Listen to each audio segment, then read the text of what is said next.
Hello, students, and welcome to Mr. Adelia's online classroom. I hope everybody in your family, including yourself, is doing well. For me, I'm fine. I didn't do much during the spring break. I just did some stuff around the neighborhood with my son. What did you do? Did you do anything exciting? If you did, let me know. Students, for the next few weeks, we'll be conducting our classes online, and I hope you have some kind of device you can use to access this information. Now, in case you don't have a smartphone, an iPad, or a computer at home, have your parents take you up to the school um, and pick up some materials. There are worksheets in the front office that you can pick up and give you this, it will give you the same information as what we are doing online. So that is an option in case you don't have a smart device. Before we went on spring break, we just finished talking about Andrew Jackson and Manifest Destiny.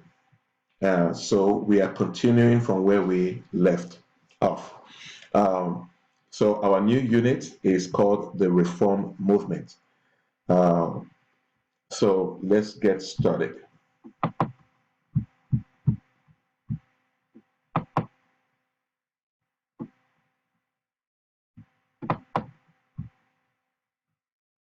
Now, when you think of the word reform, what comes to mind?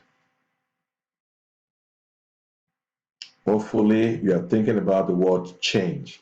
To reform means to change or to improve or to fix.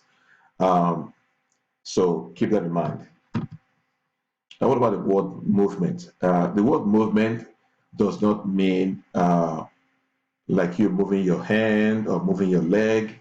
In this sense, it means like a trend, something happening in society. Now, let's combine both words. So, what is reform movement? Reform movement is the act of improving society socially, politically, or economically. Now, if you recall at the beginning of school, when we discussed our pegs, we said everything we do in history has a political implication, has a social implication, and an economic implication. So, as we discuss each of these uh, reforms, think about where you can categorize it and the reason why they should go in that category. Now, what was the goal of reformers? What did they want to achieve? What did they want to do? Their goal was to make society better.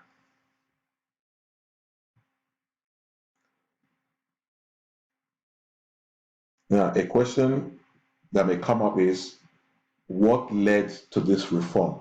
Why did people want to reform society? A major event that brought or that sparked the reform movement was known as the Second Great Awakening. Now, at the beginning of school, we actually talked about the first Great Awakening. It was a religious movement that swept through America in the 16 and 1700s, where preachers or evangelists were going from town to town, preaching the gospel and inviting people to return back to the church to change their lives and also try and improve society. Uh, but it says in the Bible that faith without good works is dead. So if you call yourself a Christian, it is imperative that you do good works. You help society get better. If there's somebody in prison, you visit them. If there's somebody who is hungry, you feed them. If there's somebody who is naked, you clothe them. All right. So as a Christian, you are supposed to perform good works to make society better. So that was the whole reason for the Second Great Awakening. Now, the Second Great Awakening happened in the 1800s. It was a revival of religious feelings in the 1800s among Methodists, Baptists, and other Protestant groups. Also, they were called evangelicals. If you watch the news, you will see here that name being used a lot. Their goal was to encourage Americans, was to encourage Christians or their members to improve society by creating utopias. A utopia is an ideal society, what you might call or also describe as a perfect society where there's no crime, there's no drunkenness, there's no prostitution, no gambling, no fighting. In fact, they wanted to create perfect society. Now, if you remember, we talked about the Mormons when they left New York to settle in Utah. Their goal was to create an ideal society, was to create a utopia, free from all kinds of vices. Vices means bad things. So let's watch this video. Maybe it might give you a different perspective of the Second Great Awakening and how this movement led to social change or social reform in America.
All right. So hopefully you have a deeper understanding of the second Great Awakening and how that led to the Reform movement. Now, once you're done watching the video, you're going to go into Canvas. Well, you're already in Canvas. Go to Home and Assignments. Click on Assignments, and this is what you're going to be working on for the rest of today. This assignment right here is titled Day 1: Society, Culture, Reform, and the Second Great Awakening. You'll be doing that assignment today. Complete the questions that follow and send it to me electronically. That would be the best way to send stuff from now on. If you have any question, you don't understand something, or something that doesn't make sense, feel free to send me an email, h@deoye@conroisd.net. Um, and I will check my email periodically throughout the day, just in case any of you have any questions. Uh, Hopefully, you'll find this reading interesting, and I will see you guys tomorrow when we go into the different reform movements. Thank you and have a good day.